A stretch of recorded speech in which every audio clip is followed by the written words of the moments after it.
Hello friends, welcome to my channel competitive English with primary TET. তো বন্ধুরা, তোমরা thumbnail দেখে বুঝতে পারছো যে বিএড দ্বারা আবার নতুন একটা কেস হয়েছে। আর তার যে হিয়ারিং, তো সেটাও কিন্তু আজকে আছে, কিছুক্ষণ পরেই হিয়ারিং হবে। তো আরও একটা জিনিস তোমরা থাম্বনেলে দেখতে পাচ্ছ যে নতুন নিয়োগে প্রতিযোগী বাড়ছে। তো নতুন নিয়োগ বলতে 2022 টেট পাস যারা রয়েছে, তো তাদের সমন্বয়ে আগামীতে অর্থাৎ 2025 সাল, তো নতুন বছরেই যে নিয়োগ বিজ্ঞপ্তি আসবে, তো সেখানে কিন্তু আরও প্রতিযোগী বাড়তে চলেছে। তো কীভাবে, তো সেই বিষয়টা আলোচনা করব। তো আজকে হিয়ারিংও রয়েছে, তো আমি বিষয়টা একটু বলে দিই। তো হিয়ারিংয়ের কী ফলাফল হচ্ছে, হিয়ারিং কেমন কী হলো, সেই বিষয়ে আমি অবশ্যই পরে আবার জানাচ্ছি। তো দেখো, তো এখানে কীভাবে বিএডটা তো অ্যাকচুয়ালি নিয়োগে এলিজিবল না। তারা ডিএলএড ভার্সেস বিএড মামলার যে রায় 2023 সালের 11ই আগস্ট, তো তারপর থেকে তো বিএড এলিজিবল না। তাহলে নতুন নিয়োগে কীভাবে তারা অংশগ্রহণ করতে পারছে? দেখো, অংশগ্রহণ করতে পারবে কি পারবে না সেটা কিন্তু পুরোপুরি কোর্টের বিষয়। কোর্টের অবজারভেশনে এটা থাকছে আজকে থেকেই। তো সেটা কোর্ট শেষ কথা বলবে। তো কলকাতা হাইকোর্টের সিঙ্গেল বেঞ্চ মহামান্য বিচারপতি অভিজিৎ বসু, তো ওনার এজলাসেই কিন্তু মামলা হয়েছে। তো সেই মামলার শুনানি আজকে রয়েছে। তো দেখো, তো এই মামলাটা কী বিষয়ক?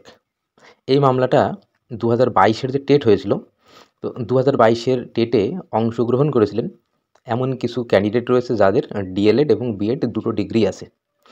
তো যেহেতু 2022-এর যখন ফর্ম ফিল আপ হয়েছিল, তখন ডিএলএড এবং বিএড দুটো ডিগ্রি যেহেতু ভ্যালিড ছিল, তাই কিছু ক্যান্ডিডেট কী করেছিল, তারা বিএড দিয়ে মানে যে নিয়োগে অংশগ্রহণ করে এবং বিএড দিয়ে তারা পার্টিসিপেট করে।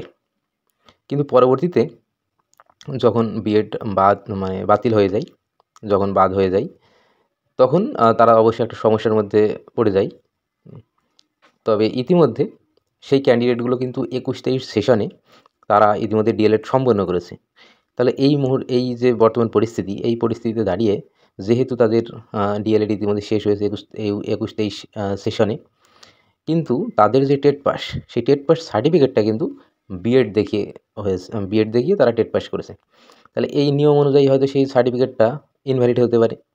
তো এই ক্যান্ডিডেটগুলোর এখন এটাই দাবি যে মহামান্য কোর্ট যেন তাদের ওই যে বিএড দেখিয়ে যে টেট পাস তারা করেছে, তো সেই টেট সার্টিফিকেটটা যেন ভ্যালিড হিসাবে গণ্য করেন। যেহেতু তাদের তখন দুটো ডিগ্রি ছিল বলতে তখন 21-23 যেটা, তখন তারা পার্সুইং ছিল। তখন ট্রেনিংটা শেষ হয়নি, কিন্তু বিএড তাদের শেষ হয়ে গেছিলো। তো যেহেতু পার্সুইং হিসাবে পরীক্ষা দেওয়া যায়, তাই তাদের দাবি তাদের যে সার্টিফিকেট, বর্তমান যে টেট সার্টিফিকেট, সেটা যেন ভ্যালিড হয়। আগামীতেই নিয়োগ শুরু হবে, তাহলে এই সার্টিফিকেটটা যদি ডিএলএড হিসাবেই যদি ভ্যালিড হয়, তাহলে তারা পরবর্তী নিয়োগে অবশ্যই বসতে পারবে।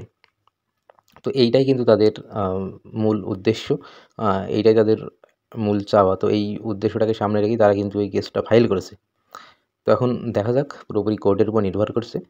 কোর্ট বিষয়টাকে কীভাবে দেখে, কোর্টের পয়েন্ট অফ ভিউ থেকে আমরা বুঝতে পারবো আগামী দিনে নতুন নিয়োগে প্রার্থী সংখ্যা সত্যি বাড়বে কি কমবে, তো সেটা এই মুহূর্তে কিন্তু বলা সম্ভব নয়।